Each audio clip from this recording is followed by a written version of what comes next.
সীমান্তে কাঁটাতারের বেড়ায় বোঝাপড়া আছে, তলবে সাড়া দিয়ে বললেন ভারতের হাইকমিশনার।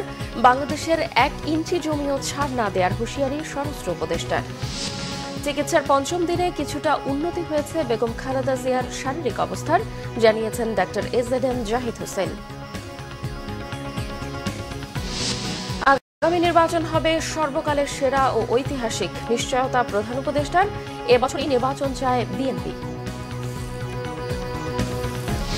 পূর্বাঞ্চলে প্লট নিয়ে দুর্নীতির অভিযোগ, শেখ হাসিনা সহ 16 জনের বিরুদ্ধে দুদকের মামলা। মন্ত্রিত্ব থেকে টিউলিপকে অপসারণের আহ্বান কনজারভেটিভ পার্টির। দেখছিলেন ক্রাউন সিমেন্ট সংবাদ শিরোনাম, এবারে বিস্তারিত। ভারতের সীমান্ত নিরাপত্তা বাহিনী বিএসএফ এর কাঁটাতারের বেড়া নির্মাণের অনুমোদিত প্রচেষ্টা এবং এই সংক্রান্ত পদক্ষেপে সীমান্তে উত্তেজনা ও ঝামেলা সৃষ্টি করছে। কাঁটাতারের বেড়া নির্মাণ দুই দেশের বন্ধুত্বপূর্ণ সম্পর্কের চেতনাকে ক্ষুণ্ণ করছে, পররাষ্ট্র মন্ত্রণালয়ে এক বিজ্ঞপ্তিতে উল্লেখ করা হয়েছে এসব। এদিকে সীমান্তে কাঁটাতারের বেড়া দেওয়ার ব্যাপারে দুদেশের মধ্যে বোঝাপড়া রয়েছে বলেছেন ভারতের হাইকমিশনার প্রণয় বর্মা। রবিবার পররাষ্ট্র মন্ত্রণালয়ের তলবে সাড়া দিয়ে এসব কথা বলেন তিনি। রিপোর্ট মোবাশ্বের আহমেদের। সম্প্রতি বাংলাদেশের কয়েকটি জেলায় সীমান্ত এলাকায় ভারতের সীমান্তরক্ষী বাহিনী বিএসএফ এর কিছু স্থাপনা নির্মাণ কাজে বাংলাদেশ সীমান্তরক্ষী বাহিনী বিজিবি আপত্তি করলে সীমান্ত এলাকায় উত্তেজনার সৃষ্টি হয়। চাঁপাইনবাবগঞ্জের শিবগঞ্জ উপজেলার চৌকা সীমান্তে গ্রামবাসীকে সীমান্ত এলাকায় জড়ো হওয়ার ভিডিও সামাজিক যোগাযোগ মাধ্যমে ছড়িয়ে পড়ে। কাঁটাতারের বেড়া নির্মাণকে কেন্দ্র করে দুই দেশের সীমান্ত এলাকায় যাতে কোনো প্রকার অপ্রীতিকর ঘটনা না ঘটে সে বিষয়ে মতবিনিময় করতে ভারতের হাইকমিশনারকে তলব করে বাংলাদেশ পররাষ্ট্র মন্ত্রণালয়। তলবে সাড়া দিয়ে রবিবার দুপুরে পররাষ্ট্র মন্ত্রণালয়ে আসে ভারতের হাইকমিশনার প্রণব বর্মা। সংক্ষিপ্ত মতবিনিময় সভা শেষে সাংবাদিকদের বলেন, কাঁটাতারের বেড়া নির্মাণে ভারত বাংলাদেশের মধ্যে এক ধরনের বোঝাপড়া রয়েছে। অপরাধ কমাতে সীমান্তে বাংলাদেশের সহযোগিতা প্রত্যাশা করছে ভারত। অপরাধমুক্ত সীমান্ত নিশ্চিতের ব্যাপারে ভারতের প্রত্যয় নিয়ে কথা বলেছি। চোরাচালান অপরাধীদের চলাচল ও পাচারের চ্যালেঞ্জ কার্যকরভাবে দমন বিষয়ে আলোচনা করেছি। নিরাপত্তার জন্য সীমান্তে কাঁটাতারের বেড়া দেওয়ার ব্যাপারে আমাদের মধ্যে বোঝাপড়া রয়েছে। আমরা আশা করি সীমান্তে অপরাধ দমন বিষয়ে সহযোগিতার মাধ্যমে সেই বোঝাপড়ার বাস্তবায়ন হবে।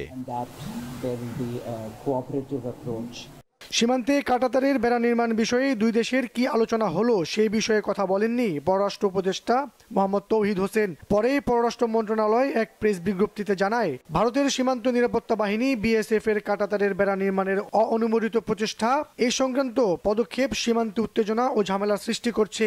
যথাযথ অনুমোদন ছাড়াই কাঁটাতারের বেড়া নির্মাণ দুই প্রতিবেশী দেশের মধ্যে সহযোগিতা এবং বন্ধুত্বপূর্ণ সম্পর্কের চেতনাকে ক্ষুণ্ণ করছে বলেও উল্লেখ করা হয় বিজ্ঞপ্তিতে। Mobashwer Ahmed, Bangla vision, Dhaka.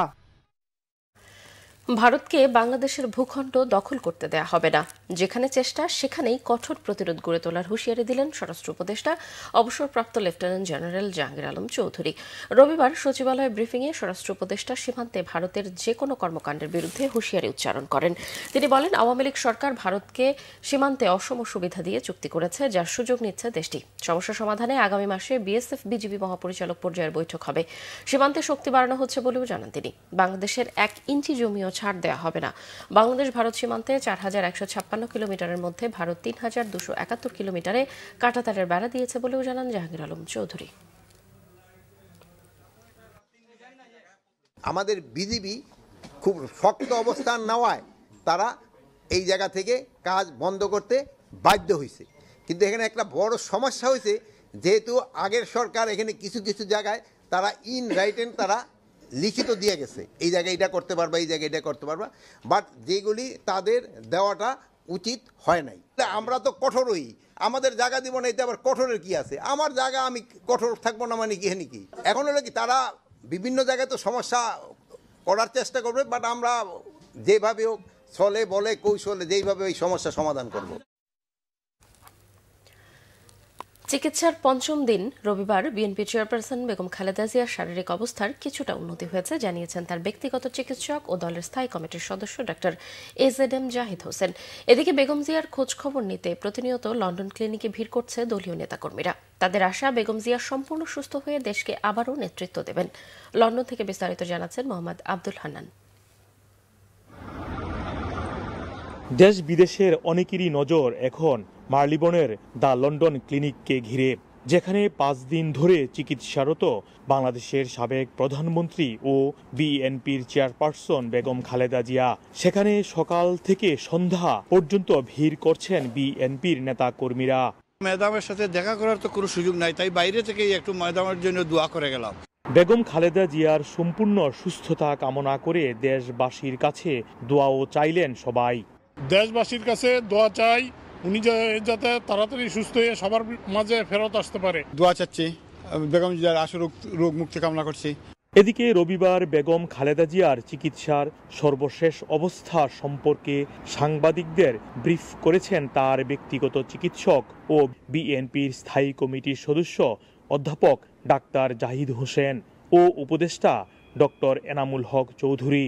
Professor Patrick কেড উনি এসেছিলেন, উনি ওনাকে দেখেছেন, ফিজিওথেরাপি যেটা দেওয়া হয় সেটা ওনারা দিয়েছেন এবং পরবর্তীতে উনি ফিজিওথেরাপি নেওয়ার পর মোটামুটি উনি ভালো আছেন এবং গতকালকে এসছেও বলা যায় যে শারীরিকভাবে আলহামদুলিল্লাহ উনি স্টেবল আছেন। চিকিৎসাগুলি স্টেবল অবস্থায় আছেন এবং ইমপ্রুভ হচ্ছেন। আজকে নিজে হাঁটাহাঁটি করছেন এবং আপনারা জানেন ফ্যামিলির সাথে থাকলে স্বাভাবিকভাবে একটা সাইকোলজিক্যাল ডেভেলপমেন্ট হয়, সাইকোলজিক্যাল সাপোর্ট পান। এই সাপোর্টটা পাওয়ার সাথে সাথে ওনার স্বাস্থ্যগতভাবে উনি সুস্থতা ফিল করবে। এদিকে যুক্তরাজ্য বিএনপির অনেক আঞ্চলিক কমিটির পাশাপাশি ব্যক্তিগত উদ্যোগেও বেগম খালেদা জিয়ার জন্য মসজিদে দোয়া করা হচ্ছে। মা বেগম খালেদা জিয়ার সুস্থতার জন্য যুক্তরাজ্যে অবস্থান প্রত্যেকটি ইউনিট, অঙ্গ সহযোগী সংগঠন, প্রত্যেকটি মসজিদে যা মসজিদে দোয়া মাহফিল এবং মিলাদ মাহফিল করার জন্য আমরা আহ্বান করেছি। প্রতিদিন সকাল থেকে মধ্যরাত পর্যন্ত বেগম খালেদা জিয়ার পাশে থাকেন তারেক রহমান ও তার সহধর্মিণী জুবাইদা রহমান সহ পরিবারের অন্যান্য সদস্যরা। বিশ্বখ্যাত প্রফেসর প্যাট্রিক কেনেডির নেতৃত্বে বেগম খালেদা জিয়ার চিকিৎসা চলছে লন্ডনের এই ক্লিনিকে। নেতাকর্মীরা আশা প্রকাশ করেছেন বেগম খালেদা জিয়া এই ক্লিনিকের চিকিৎসার মাধ্যমে সম্পূর্ণ সুস্থ হয়ে দেশকে আবারও নেতৃত্ব দিবেন। লন্ডন ক্লিনিকের সামনে থেকে মোহাম্মদ আব্দুল হান্নান, বাংলা ভিশন, যুক্তরাজ্য। আগামী নির্বাচন হবে সর্বকালের সেরা ও ঐতিহাসিক, এমন পরিকল্পনার কথা জানিয়েছেন প্রধান উপদেষ্টা ডক্টর মোহাম্মদ ইউনুস। রবিবার তেজগাঁও কার্যালয়ে নরওয়ের রাষ্ট্রদূত হাকন আরল্ড গুলব্রান্ডসেনের সৌজন্যে সাক্ষাৎ করতে গেলে তিনি এই আশ্বাস দেন। প্রধান উপদেষ্টা বলেন, নরওয়ে তাদের পণ্যের আঞ্চলিক বিতরণ কেন্দ্র হিসেবে বাংলাদেশকে ব্যবহার করতে পারে। সেই সাথে তারুণ্যের শক্তিকে কাজে লাগাতে এদেশে আরও বিনিয়োগ করতে নরওয়ের প্রতি আহ্বান জানান তিনি। সৌজন্য সাক্ষাতে দেশটির রাষ্ট্রদূত বাংলাদেশের অন্তর্বর্তী সরকারের প্রতি দৃঢ় সমর্থন জানিয়ে নরওয়েজিয়ান প্রধানমন্ত্রী জোনাস গহর স্টারের একটি চিঠি হস্তান্তর করেন। মানবাধিকার রক্ষা ও পরিবেশের স্থায়িত্ব উন্নয়নে বাংলাদেশের সাথে ঘনিষ্ঠভাবে কাজ করার আগ্রহ প্রকাশ করেন দেশটির রাষ্ট্রদূত। মিয়ানমারের পরিবর্তিত পরিস্থিতিতে রোহিঙ্গা সংকটের সমাধানে নরওয়ের সহায়তা কামনা করেন প্রধান উপদেষ্টা। বিএনপি স্থায়ী কমিটির সদস্য আমির খসরু মাহমুদ চৌধুরী বলেছেন, অগণতান্ত্রিক প্রক্রিয়ায় একটা দেশ বেশি দিন চলতে পারে না, এজন্য চলতি বছরের মধ্যেই নির্বাচন হওয়া জরুরি। রবিবার বিএনপি মহাসচিব মির্জা ফখরুল ইসলাম আলমগীরের সাথে ইউরোপীয় ইউনিয়নের রাষ্ট্রদূত মাইকেল মিলারের বৈঠক শেষে এইসব তথ্য জানান তিনি। রিপোর্ট শুভ মাহফুজের। বিএনপির শীর্ষ নেতাদের সাথে বৈঠক করতে রবিবার বিকেল 3:30টায় বিএনপি চেয়ারপারসনের গুলশান কার্যালয়ে আসেন ইউরোপীয় ইউনিয়নের রাষ্ট্রদূত মাইকেল মিলার। প্রায় ঘণ্টাব্যাপী এই বৈঠকে বিএনপির মহাসচিব মির্জা ফখরুল ইসলাম আলমগীরের সাথে ছিলেন দলের স্থায়ী কমিটির সদস্য আব্দুল মঈন খান, আমির খসরু মাহমুদ চৌধুরী ও সাংগঠনিক সম্পাদক শামা ওবায়েদ। বৈঠকে ইউরোপীয় ইউনিয়নের সাথে বাংলাদেশের পারস্পরিক সম্পর্ক জোরদার, নির্বাচন, ব্যবসা বাণিজ্য সহ স্বার্থ সংশ্লিষ্ট নানা বিষয় নিয়ে আলোচনা হয়। বৈঠক শেষে গণমাধ্যমের সাথে কথা বলেন বিএনপির স্থায়ী কমিটির সদস্য আমির খসরু মাহমুদ চৌধুরী। তিনি জানান, নির্বাচনের রোডম্যাপ, অর্থনীতি ও সংস্কার নিয়ে আলোচনা হয়েছে। বিএনপি প্রয়োজনীয় সংস্কার শেষে নির্বাচন চায়, সেই বিষয়টি ইউরোপীয় ইউনিয়নকে অবহিত করেছে। বাংলাদেশের বর্তমান প্রেক্ষাপটে যে বিষয়গুলো গুরুত্বপূর্ণ, সবার মনে প্রশ্ন আছে এবং সেই বিষয়গুলো বিশেষভাবে আলোচিত হয়েছে। একটি হচ্ছে নির্বাচন, কবে নির্বাচন হতে যাচ্ছে, আমাদের ভাবনা কি। আরেকটা হচ্ছে বাংলাদেশের অর্থনীতি, তারপরে হচ্ছে রিফর্মস, যে সংস্কারগুলোর ব্যাপারে যে আলাপ আলোচনা হচ্ছে, সেই রিফর্মসের ব্যাপারে আমাদের ভাবনা কি। তো মূলত নির্বাচনের রোডম্যাপ, এই প্রশ্নটা নিয়ে আলোচনা হয়েছে। আবারও নির্বাচনের তাগিদ দেন আমির খসরু মাহমুদ চৌধুরী। অগণতান্ত্রিক প্রক্রিয়ায় একটি দেশ বেশি দিন চলতে পারে না, সুতরাং অগণতান্ত্রিক সরকারের রাজনৈতিক ওয়েট থাকে না, মোবিলাইজেশন প্রসেস থাকে না, জনগণের সাথে সংশ্লিষ্টতা থাকে না এবং জনগণের ফিডব্যাক পাওয়া যায় না। সুতরাং একটি গণতান্ত্রিক প্রক্রিয়া যত তাড়াতাড়ি ফিরে যাওয়া সম্ভব সেদিকে আমরা জোর দিয়েছি। আর সংস্কারের ব্যাপারে যেটা কথা হয়েছে সেটা হচ্ছে যেই বিষয়ে, যে কয়টি বিষয়ে আমরা ঐক্যমতে যেতে পারবো সেগুলো ইমিডিয়েটলি করা যেতে পারে, সেগুলোর জন্য সময় নেওয়ার কোনো কারণ নাই। বিএনপি ক্ষমতায় গেলে বিপর্যস্ত অর্থনীতির উন্নয়নে উদ্যোগ গ্রহণ করা হবে বলেও জানান বিএনপির স্থায়ী কমিটির এই সদস্য। সেই বিষয়গুলো। শুভ মাহফুজ, বাংলা ভিশন, ঢাকা। স্থানীয় নয়, ইসির মূল ফোকাস জাতীয় নির্বাচনে। জাতীয় নির্বাচন ব্যাহত হবে এমন সিদ্ধান্ত ইসি নেবে না বলেও জানিয়েছেন কমিশনার আবুল ফজল মোহাম্মদ সানাউল্লাহ। ইসি থেকে এনআইডি সরিয়ে নিলে তা কমিশনকে দেয়া সাংবিধানিক দায়িত্বের সাথে সাংঘর্ষিক হবে বলেও জানিয়েছেন তিনি বলেন, এনআইডি কার্যক্রম কোনোভাবেই অন্য দফতরে নেওয়া যৌক্তিক হবে না। এস এম ফয়েজের রিপোর্টে বিস্তারিত। আগে সংসদ নির্বাচন না স্থানীয় সরকার নির্বাচন, এ নিয়ে চলতে থাকা বিতর্কের অবসান ঘটালো নির্বাচন কমিশন। নির্বাচন কমিশনার আবুল ফজল মোহাম্মদ সানাউল্লাহ জানান, স্থানীয় সরকার ব্যবস্থাকে পুরোপুরি ঢেলে সাজানোর প্রস্তুতি চলছে। ইউনিয়ন পরিষদ, পৌরসভা, উপজেলা পরিষদ, জেলা পরিষদ ও সিটি কর্পোরেশন সব স্তরের স্থানীয় সরকার প্রতিষ্ঠানকে একটি আইনের আওতায় আনা সহ বেশ কিছু প্রস্তাব নিয়ে ভাবছে সংস্কার কমিশন। কমিশন সভা শেষে সাংবাদিকদের প্রশ্নের জবাবে এমন মন্তব্য করেন তিনি। সামগ্রিক ফোকাস হচ্ছে জাতীয় নির্বাচন। কমিশন জাতীয় নির্বাচনের দিকে করছে এবং জাতীয় নির্বাচনের প্রস্তুতি থাকলে অপরাপর সকল প্রস্তুতি সম্পন্ন হয়ে যায়, এটা আপনারা জানেন। তবে শুধুমাত্র নির্বাচনটা নির্বাচন অনুষ্ঠান নয়, পরিবর্তিত পরিস্থিতিতে বর্তমানের বাস্তবতা হচ্ছে একটি সংস্কার কমিশন কাজ করছে, সেটার প্রস্তাব সামনে আসবে। এটাকে ধারণ করে আবার আইন এবং বিধিমালার যদি কোনো সংশোধনী করতে হয় সেটার জন্য একটা টাইম আছে। বাংলাদেশের বাস্তবতায় আমাদের ওয়েদার একটা ফ্যাক্টর। আমাদের অবস্থান হচ্ছে মূলত আমরা ওই জায়গাটাতে বলেছি যে সব নির্বাচন একসাথে করাটা সম্ভব নয়। এমন কোনো ইভেন্ট আসা ঠিক হবে না যেটা জাতীয় নির্বাচনকে আপনার ব্যাহত করে। জাতীয় পরিচয়পত্র নিবন্ধনের দায়িত্ব নির্বাচন কমিশন থেকে সরিয়ে স্বরাষ্ট্র মন্ত্রণালয়ে নিয়ে যাওয়া আইনের সঙ্গে সাংঘর্ষিক বলেও মন্তব্য করেন তিনি। এই ডাটাবেজের উপর ভিত্তি করে শুধুমাত্র প্রিন্ট করার জন্য এনআইডিটা আরেকখানে যাওয়াটার আমরা যৌক্তিক মনে করি না। দ্বিতীয়ত আমরা মনে করি আমরা ইতোমধ্যে প্রশিক্ষণ করিয়েছি, আমাদের জনবল তৈরি করেছি, আমাদের সক্ষমতা তৈরি হয়েছে মাঠ পর্যায় পর্যন্ত। সো এখানে ডুপ্লিকেশন অফ এফোর্ট হবে যদি এটা করা হয়। ডেটাবেসটা আমাদের নিজস্ব, সেটা আমাদের নিজস্বই থাকতে হবে, তার কারণ নির্বাচন কমিশন প্রাইমারি ডাটার উপর নির্ভর করেই ভোটার তালিকা তৈরি করবে। সুতরাং এই প্রাইমারি ডাটাটাও আমরা কারো কাছে ওইভাবে হস্তান্তর করতে পারবো না। এই যে এনআইডিটা নিয়ে যাওয়া, এটা আমাদের সাংবিধানিক যে দায়িত্ব দেয়া আছে এবং সক্ষমতা দেয়া আছে নির্বাচন কমিশনকে, তার সাথে সাংঘর্ষিক। 20 জানুয়ারি থেকে ভোটার তালিকা হালনাগাদের কাজ শুরু হবে বলে জানান EC. S M Foyez, Bangla vision, Dhaka. হত্যা মামলার পর শেখ হাসিনার বিরুদ্ধে প্রথমবারের মতো দুর্নীতির মামলা করল দুর্নীতি দমন কমিশন দুদক। জালিয়াতির মাধ্যমে পূর্বাচল নতুন শহর প্রকল্পে প্লট বরাদ্দ নেওয়ার অভিযোগে সাবেক প্রধানমন্ত্রী শেখ হাসিনা, তার মেয়ে সাইমা ওয়াজেদ পুতুল সহ পরিবারের 6 জনের বিরুদ্ধে মামলা হয়েছে। দুদকের জালে ফেসে গেছেন গণপূর্ত ও রাজুকের 14 জন কর্মকর্তাও। গেলমান শফির রিপোর্ট। ক্ষমতার অপব্যবহার করে অনিয়ম ও দুর্নীতির মাধ্যমে পূর্বাচল নতুন শহর প্রকল্পে 10 কাঠা করে 6টি প্লট বরাদ্দ নেন সাবেক প্রধানমন্ত্রী শেখ হাসিনা ও তার পরিবারের সদস্যরা। এই অভিযোগে গেল ২৬ ডিসেম্বর শেখ হাসিনা ছেলে সজীব ওয়াজেদ জয়, মেয়ে সাইমা ওয়াজেদ পুতুল, ছোট বোন শেখ রেহানা, রেহানার ছেলে রেদওয়ান মুজিব সিদ্দিকী ববি এবং রেহানার মেয়ে আজমিনা সিদ্দিকীর বিরুদ্ধে অনুসন্ধানে নামে দুদক। অনুসন্ধানের মাত্র ১০ কার্য দিবসের মাথায় মামলা করল দুদক। নথি বলছে, রাজধানীতে কারোর নামে বাড়ি বা প্লট থাকলে তিনি রাজুকের প্লট পাবেন না, কিন্তু পুতুলের নামে ধানমন্ডি ও গুলশানে প্লট থাকার পরও নিয়মের তোয়াক্কা না করেই পূর্বাচলে ১০ কাঠার প্লট দেয় রাজুক। ক্ষমতার অপব্যবহার করে আইনসম্মত পারিশ্রমিক না হওয়া সত্ত্বেও আইন মতে বরাদ্দ পাওয়ার যোগ্য না হওয়া সত্ত্বেও পরস্পর যোগসাজশে পূর্বাচল আবাসন প্রকল্পের ২৭ নং সেক্টরের ২০৩ নং রাস্তার প্লট নং ০১৭ অভিযোগ সংশ্লিষ্ট জনাব সাইমা ওয়াজেদের নামে বরাদ্দ প্রদান এবং তিনি জনাব সাইমা ওয়াজেদ প্লটের বাস্তব দখল সহ রেজিস্ট্রেশন মূলে প্লট গ্রহণ করার অপরাধে দণ্ডবিধির সংশ্লিষ্ট ধারা এবং দুর্নীতি প্রতিরোধ আইন ১৯৪৭-এর ৫-২ ধারায় আজ একটি মামলা রুজু করা হয়েছে। দুদক বলছে, প্রধানমন্ত্রী প্রভাব খাটিয়ে তার মেয়ের নামে অবৈধভাবে প্লট বরাদ্দ নেন।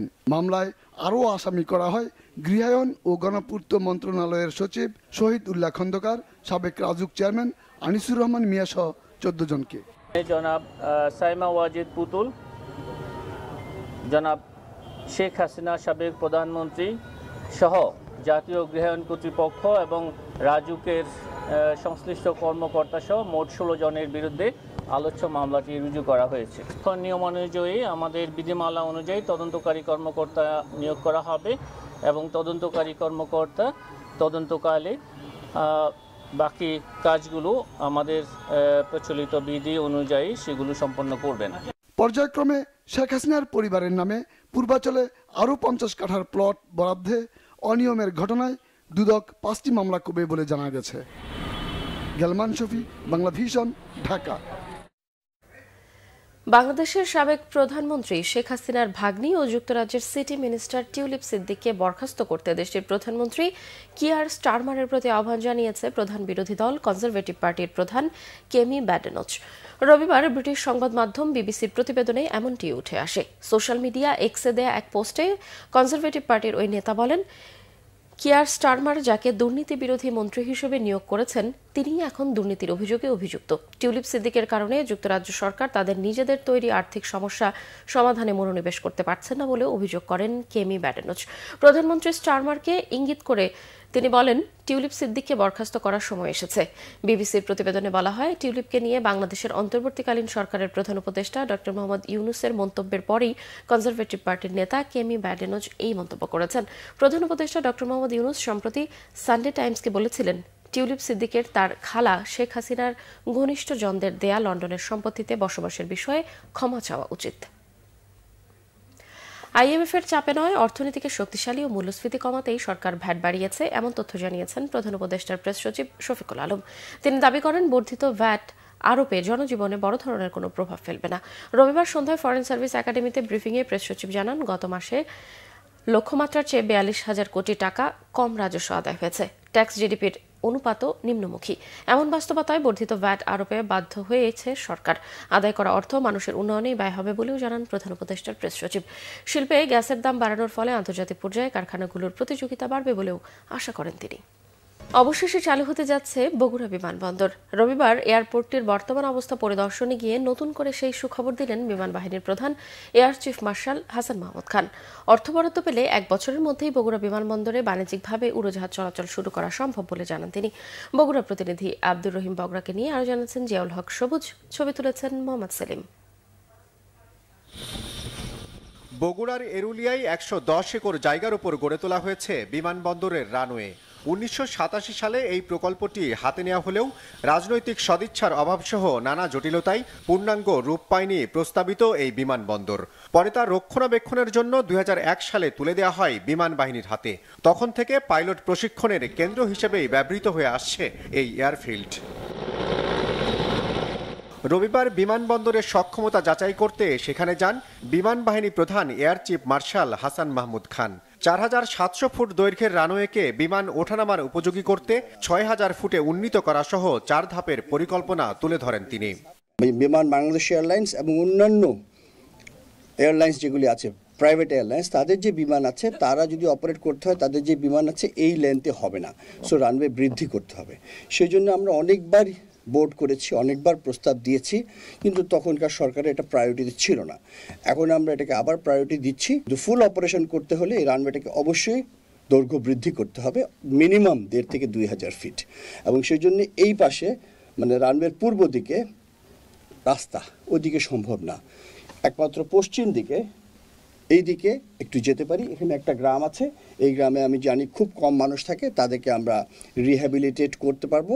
রানওয়ের সম্প্রসারণ সহ আনুষঙ্গিক উন্নয়নে প্রয়োজনীয় অর্থ বরাদ্দ পেলে কম সময়ের মধ্যেই বিমানবন্দরটিতে বাণিজ্যিক সেবা চালু করা সম্ভব বলে জানান বিমান বাহিনী প্রধান।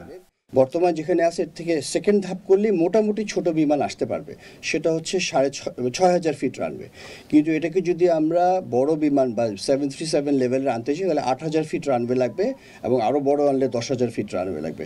সো ওইগুলি পরবর্তীতে কথা। সো 6000 ফিট রানওয়ে করতে আমরা যদি ফান্ডিং এবং সরকারের অনুমোদন পাই তাহলে ইনশাল্লাহ এটা 1 থেকে 1.5 বছরের মধ্যেও করা সম্ভব। তিনি জানান কম তেল ও অর্ধেক যাত্রী নিয়েই বর্তমান রানওয়েতেই বিমান ওঠানামা সম্ভব। উদ্যোগটি সফল হলে শিগগিরই এয়ারফিল্ডটি দেশের 9ম বিমানবন্দরের তালিকায় নাম লেখাবে।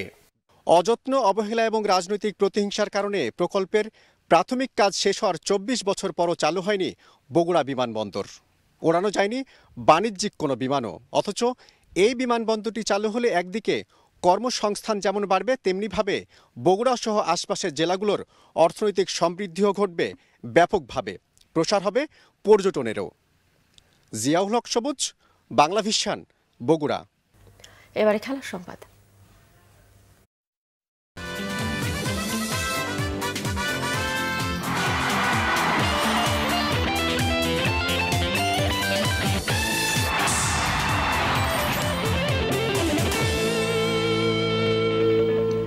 ক্রিকেট। আইসিসি চ্যাম্পিয়ন্স ট্রফির জন্য 15 সদস্যের দল ঘোষণা করেছে বাংলাদেশ ক্রিকেট বোর্ড। বোলিংয়ে নিষিদ্ধ অলরাউন্ডার সাকিব আল হাসান সুযোগ পাননি, লিটন দাসকেও নেওয়া হয়নি। দলের নতুন চমক ব্যাটসম্যান পারভেজ হোসেন ইমন, সুযোগ পেয়েছেন পেসার নাহিদ রানা। তামিমকে মিস করবে বিসিবি বলেছেন প্রধান নির্বাচক গাজী আশরাফ হোসেন লিপু। ফর্মহীনতার চড়া মূল্য দিতে হলো লিটনকে। চ্যাম্পিয়ন্স ট্রফির বাংলাদেশ স্কোয়াডে ঠাঁই হয়নি এই অভিজ্ঞ ব্যাটসম্যানের। লিটন বাদ পড়ায় দলের জায়গা ধরে রেখেছে ওয়ানডে অভিষেকের অপেক্ষায় থাকা পারভেজ হোসেন ইমন। স্কোয়াডে জায়গা পাননি সম্প্রতি সময়ের ধারাবাহিক পারফর্ম করে যাওয়া পেসার হাসান মাহমুদও। 15 জনের দলের পেসার 4 জন গত কিছুদিন ধরেই গতির ঝড় তুলেছে, সারা ফেলেছেন নাহিদ রানা। প্রথমবার পা রাখবেন আইসিসি টুর্নামেন্টে। পারিবারিক কারণে সবশেষ সিরিজে না থাকা পেসার মুস্তাফিজ রহমান সঙ্গী হবেন তাসকিন আহমেদের। বোলিংয়ে নিষিদ্ধ থাকা সাকিব আল হাসান অনুমিতভাবেই জায়গা হারিয়েছেন। সবশেষ সিরিজে চোটের কারণে না থাকা অধিনায়ক নাজমুল হোসেন শান্ত, মুশফিকুর রহিম ও তাওহিদ হৃদয়ের ফেরা নিশ্চিতই ছিল। চোটের কারণে চলতি বিপিএলে এখনও খেলতে না পারা সৌম্য সরকারও আছেন। সবশেষ সিরিজের দল থেকে লিটন ও হাসান মাহমুদ ছাড়াও বাদ পড়েছেন আফিফ হোসেন ও শরীফুল ইসলাম। রান করতে হবে। আমাদের তো টপ অর্ডার নিয়ে আমরা ব্যাটিং সংখ্যায় আছি, এটা কিন্তু অস্বীকার করলে হবে না বেশ কিছুদিন ধরে। তো সেক্ষেত্রে নিশ্চিতভাবে একটা আউট অফ ফর্ম ব্যাটসম্যানকে ক্যারি করাটা আমরা যৌক্তিক মনে করিনি। সাকিবের ব্যাপারটা ভিন্ন। সাকিব একটা তার অ্যাকশন নিয়ে একটা ঝামেলায় ছিলেন। এটা অত্যন্ত প্রশংসনীয় একটা অ্যাচিভমেন্ট হবে যদি আমরা রিয়েলি এই উত্তীর্ণ হয়ে পরবর্তী পর্যায়ে যেতে পারি এই প্রাথমিক পর্যায় থেকে। But is huge challenging, but ওই চ্যালেঞ্জ নেওয়ার মতো একটা পর্যায়ে বাংলাদেশ এর ওয়ানডে দলটা আছে, সেটা বলেও আমি বিশ্বাস রাখি। চ্যাম্পিয়ন্স ট্রফিতে জায়গা না পাওয়ার ঝাল দুর্বার রাজশাহীর ওপর মেটালেন লিটন দাস। বিপিএলে স্থানীয়দের মধ্যে দ্রুততম সেঞ্চুরি এখন লিটনের। সেঞ্চুরি পেয়েছেন তানজিদ তামিমও। রেকর্ডের পাতা ওলটপালট করার ম্যাচে ঢাকা ক্যাপিটালস 149 রানে হারিয়েছে রাজশাহীকে। চ্যাম্পিয়ন্স ট্রফির দলে জায়গা হারানোর দিনেই সিলেটে ব্যাট হাতে ঝড় তুললেন লিটন দাস। তাকে যোগ্য সঙ্গ দিলেন তানজিদ হাসান তামিম। দুজনেরই বিস্ফোরক ব্যাটিংয়ে বিপিএলের ইতিহাসে সর্বোচ্চ রানের নজির সহ আরও বেশ কিছু রেকর্ড হয়েছে। মাত্র 44 সেঞ্চুরি আদায় করে নেন লিটন। বাংলাদেশের মধ্যে সবচেয়ে দ্রুততম এবং বিপিএল ইতিহাসের দ্বিতীয় দ্রুতগতির সেঞ্চুরি এখন লিটনের। 10-4 ও 9 ছক্কায় 55 বলে 125 রান করে অপরাজিত থেকে গেছেন তিনি। লিটন দাসের সঙ্গে তানজিদ তামিমও হয়েছেন ইতিহাসের অংশ। 64 বলে 108 রান করেছেন তিনি। তামিম ইকবালের পর দ্বিতীয় বাংলাদেশি হিসেবে বিপিএলে 1-এর বেশি সেঞ্চুরি। বিপিএলের ইতিহাসে সর্বোচ্চ পার্টনারশিপের রেকর্ডও এখন লিটন তানজিদের। জুনিয়র তামিম ও লিটন করেছেন 241 রান। বিপিএলের দলীয় সর্বোচ্চ রান তুলে ঢাকা থেমেছে 1 উইকেটে 254 রানে। ক্যাপিটালসের রানের বন্যার দিনে মুখ থুবড়ে পড়েছে দুর্বার রাজশাহী। মাত্র 105 রানে অল আউট হয়েছে তারা। ব্রায়ান বার্ল 32 বলে অপরাজিত ছিলেন 47 রানে। 149 রান তুলে নেয়া ঢাকা ক্যাপিটালস। আসরের সপ্তম ম্যাচে এটা ক্যাপিটালসের প্রথম জয়। সংবাদ শেষ করব ক্রাউন সিমের শিরোনামগুলো আরেকবার জানি। সীমান্তে কাঁটাতারের বেড়ায় বোঝাপড়া আছে, তলবে সাড়া দিয়ে বললেন ভারতের হাইকমিশনার। বাংলাদেশের 1 ইঞ্চি জমিও ছাড় না দেওয়ার হুঁশিয়ারি স্বরাষ্ট্র উপদেষ্টার। চিকিৎসার 5ম দিনে কিছুটা উন্নতি হয়েছে বেগম খালেদা জিয়ার শারীরিক অবস্থার, জানিয়েছেন ডাক্তার AZM জাহিদ হোসেন। আগামী নির্বাচন হবে সর্বকালের সেরা ও ঐতিহাসিক, নিশ্চয়তা প্রধান উপদেষ্টার। এবছরেই নির্বাচন চায় বিএনপি। পূর্বাঞ্চলে প্লট নিয়ে দুর্নীতির অভিযোগ, শেখ হাসিনা সহ 16 জনের বিরুদ্ধে দুদকের মামলা। মন্ত্রিত্ব থেকে টিউলিপকে অপসারণের আহ্বান কনজারভেটিভ পার্টির। দর্শক, এই ছিল এখনকার মতো। পরের সংবাদ সকাল 10টায়, এর আগে সকাল 9টায় রয়েছে নিউজ টপ 10 দেখার আমন্ত্রণ রইল। এছাড়া বাংলাদেশের সংবাদ ও সংবাদ সংশ্লিষ্ট অনুষ্ঠান দেখতে ভিজিট করুন www.bbnews24.com ও facebook.com/bangladeshernews এবং সাবস্ক্রাইব করুন youtube.com/bangladeshernews। এতক্ষণ সঙ্গে থাকায় ধন্যবাদ সবাইকে।